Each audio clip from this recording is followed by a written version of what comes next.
वो सिंध का दुश्मन है, पाकिस्तान का दुश्मन है, 22 करोड़ पाकिस्तानियों के अमन का दुश्मन है, सिंध में अमन और मोहब्बत के माहौल का दुश्मन है, उसको फौरन गिरफ्तार किया जाए और कातिलों को गिरफ्तार कर कर सख्त से सख्त सजा दी जाए। कौमी अवामी तहरीक और शाही सैयद साहब, अवामी नेशनल पार्टी और ये जरगे के दोस्त ये मुतालबा करते हैं कि 9 देरों के कातिलों को 15 दिन के अंदर गिरफ्तार करके उनको सख्त से सख्त सजाएं दिलवाई जाए। और हमें सख्त तशवीश है सिंध हुकूमत की नाकिस कारकर्दगी पे कि अभी तक कातिलों को गिरफ्तार नहीं किया जा सका।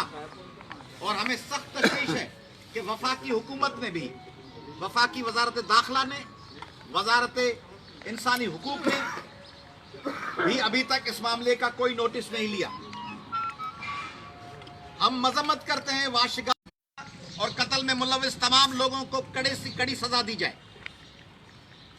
मैं ये वाज़ेह कर देना चाहता हूं कि कराची 6000 साल से सिंध का हिस्सा और तख्तगाह और दारुल हुकूमत है। किसी कीमत पे किसी के दिमाग में ये अगर फितना है, मैंने देखा है सिंध असेंबली में कुछ तकारीर भी हुई, कुछ लोग बाहर से वीडियो मैसेजेस जारी कर रहे हैं कि सिंध 6000 सालों से बल्कि लाखों सालों से हमारी तहजीब, सकाफत, हमारी शहरक, हमारा दारुल हुकूमत, हमारा तख्तगाह है। किसी को इख्तियार नहीं देंगे कि वो कराची पे कब्जा करने के लिए और सिंधियों को दीवार से लगाने के लिए कोई साजिश तैयार करे और खामोश बैठे रहें। हमारे पश्तून भाई हमेशा कहते हैं, पिछले दिनों असफंद यार वली खान साहब ने कहा है, शाही सैयद साहब कहते हैं कि हम सिंध में मेहमान हैं, सिंध सिंधियों का है। बल्कि हम इनको मेहमान भी नहीं समझते, ये हमारे पश्तो बोलने वाले सिंधी भाई हैं, सिंध के बाशिंदे हैं। और जो ये समझेगा कि सिंध पे कब्जा करेगा, उससे सिंध का अवाम और पाकिस्तान का अवाम बरसरे पैकार होगा। इसलिए इरशाद रांझानी के हवाले से हमें हमदर्दी ये नहीं है कि वो सिंधी है या पंजाबी है या बलोच है या पश्तून है। मसला ये है कि हम किसी को ये अख्तियार नहीं देना चाहते कि वो किसी शख्स को पकड़ के रास्ते में गोली मार के मार दे। वो क्लिफ्टन पे काम करने वाला आम मजदूर हो जिसको गोलियां मार दी गई, वो नकीबुल्ला महसूद हो, वो हमारी बहन जैनब अगर कसूर में निशाना बने, हमारी बहन तानिया खास के लिए बने दादू में, हमारी बहन आबदा मल्हा बने, हमारी बच्चियां, या हमारा साहेवाल में हमारे लोगों को पकड़ के गाड़ियों में मार दिया जाए, या आर्मी पब्लिक स्कूल पे हमला हो, तमाम लोग हमारे हिस्सा हैं, उसमें ज़बान या लैंग्वेज या इलाके का कोई वास्ता नहीं है। इसलिए हम तमाम लोग मुश्तरका तौर पर मुतालबा कर रहे हैं कि इरशाद रांझानी के कातिल, रमशा वसाण के कातिल और 9 देरों के बाजोड़ के मजदूरों के कातिल वो गिरफ्तार। और मैं ये भी दोहराना चाहता हूँ कि मेरे भाइयों पाकिस्तानियों, जब हम कसूर की ज़ैनब का दर्द महसूस करते हैं, जब हम साहिवाल का दर्द महसूस करते हैं, तो आपको भी रमशा का और आपको भी फैसलाबाद में, आपको कोयटा में, आपको पेशावर में, आपको रावलपिंडी में, आपको मुल्तान में, गुजरांवाले में भी रमशा वसाण और इरशाद रांझानी का और 9 देरों के मजदूरों का दर्द महसूस करना चाहिए। मैं ये भी वाज़ेह कर देना चाहता हूँ कि कुछ लोगों ने सिंध असेंबली में तकारीर की कि कराची कभी सिंध का हिस्सा रहा ही नहीं है। उनके इल्म के लिए कि कराची सिंध का तख्तगाह, इसका नाम ही कुलाची था, और जब सिंध को बॉम्बे से मिलाया गया ज़बरदस्ती, तब भी सिंध के लोगों ने जिदोजहद की, और जब पाकिस्तान के बाद उसको वफाक का हिस्सा बनाने की कोशिश की गई, तब भी सिंध के लोगों ने मज़ाहमत की। कराची हमारा है और कराची पाकिस्तान का है, कराची सिंध का है। और जो लोग कहते हैं कि हमें ये कराची में आर्जी तौर पर अगर ताकत है तो हम इसको छीन लेंगे, उनको मैं बता दूं कि सकाफत, ज़बान, ईमान, मजहब, नजरिया, वतन, माँ और बाप कभी मतरूका नहीं होते। माँ थोड़ी मतरूका होती है।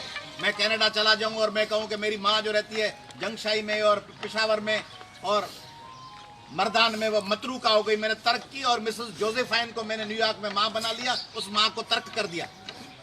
और मैं कहूं कि मैं अब आ गया हूं बर्मा में, इसलिए मेरा जो पाकिस्तान में मजहब था उसको तर्क कर दिया, अब मैं बुद्ध बन गया हूं और मैं बैठा हूं चीन में, और मैं थाईलैंड में इसलिए बुद्ध हूं, और लंदन में हूं तो क्रिश्चियन हूं, और मैं यरूशलेम चला गया हूं इसलिए मैं यहूदी हो गया हूं, और मैंने पिछला मजहब मतरूका बना दिया।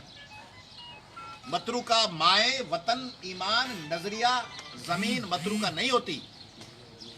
सिंध सिंधियों का है, पंजाब पंजाबियों का है, खैबर पख्तूनख्वा पश्तूनों का है, बलूचिस्तान बलोचों का है, और वो हजारों सालों से है, वो उनका रहेगा। इसलिए किसी के दिमाग में अगर गलत फहमी है तो वो निकाल दे। और दूसरी बात कि 22 करोड़ पाकिस्तानी कभी नहीं इजाजत देंगे कि कोई लिसानी फसाद हो। लिसानियत को सिंध रद्द करता है। और मैं मुतालबा कर रहा हूं वफाकी फोरम से, पार्लियामेंट से, सिंध असेंबली से कि दहशतगर्दी फुरके वाराना हो, मजहबी हो, लिसानी हो, इलाकाई हो, शहरी हो, किसी भी बैनर तले हो, उस दहशतगर्दी को नेशनल एक्शन प्लान के तहत कुचल दें। दहशतगर्दों को पाकिस्तान में चलने नहीं देंगे। सीपेक भी तब कामयाब होगा जब दहशतगर्दी का खात्मा होगा। इसलिए पाकिस्तान के लोगों को मैं दावत देता हूं कि दहशतगर्दी को कुचलने में हमारी मदद करें। मैं अदालतों से गुजारिश कर रहा हूं कि सिंध में सिर्फ नौदेरों में नहीं, अगर कंदकोट में कुछ हो, अगर खैरपुर में कुछ हो, कहीं भी हो, वहां के एसएसपी से मुतालबा कर रहा हूं, और डीआईजी लाड़काना से और डीआईजी सक्खर से और तमाम बाकी डीआईजी से कि जिस जिस इलाके में हमारा कोई पश्तून भाई, कोई पंजाबी भाई, कोई दूसरी जबान बोले, कोई उर्दू स्पीकिंग भाई, कहीं भी अगर वो निशाना बने, आप उनको कंट्रोल करें। ऐसा कोई माहौल है ही नहीं। सिंधी मोहब्बत करने वाले, अगर कोई शरपसंद आके कार्रवाई करे उसके खिलाफ कार्रवाई करें, नहीं तो मुझे आगाह करें। मैं और शाही सैयद वहां जाएंगे। और मैं कराची में सिंधियों को बताना चाहता हूं कि कराची में बसने वाले सिंधियों, कराची तुम्हारा है, उस पर कहीं तुम्हें कोई निशाना बनाए, कहीं कहीं तुम्हें कोई थ्रेट करे, कहीं कोई तुम्हें अपनी लिसानी सियासत के लिए तुम्हें टारगेट बनाने की कोशिश करे, आप बताओ, कराची में आपके साथ सिंधी होंगे, शाही सैयद होगा, पश्तून और पंजाबी और उर्दू स्पीकिंग भाई होंगे। हम ऐसा रिश्ता जोड़ना चाहते हैं कि हम एक दूसरे के बाहों का बल उनके साथ कंधे में कंधा मिलाकर उनके तहफ़्फ़ुज़ के लिए आए। पाकिस्तान को कामयाब करना है, पाकिस्तान को एक वायबल, एक इक़्तिसादी तौर पर ताकतवर, एक पुरअमन खित्ता बनाना है। उसके लिए आप सबके ताउन की ज़रूरत है। आज हमने दुआ मांगी है बाजोड़ के मजदूरों के लिए और इरशाद रांझानी के लिए। मैं लोगों को अपील करता हूं, अपनी सफ़ों में अमन रखें। पश्तून और सिंधियों के दरमियान साजिश करके टकराव और नफरत पैदा करने की कोई साजिश हम और आप कामयाब नहीं होने देंगे। शुक्रिया। मैं शाही सैयद साहब से गुजारिश करूंगा अपने ख्याल करना।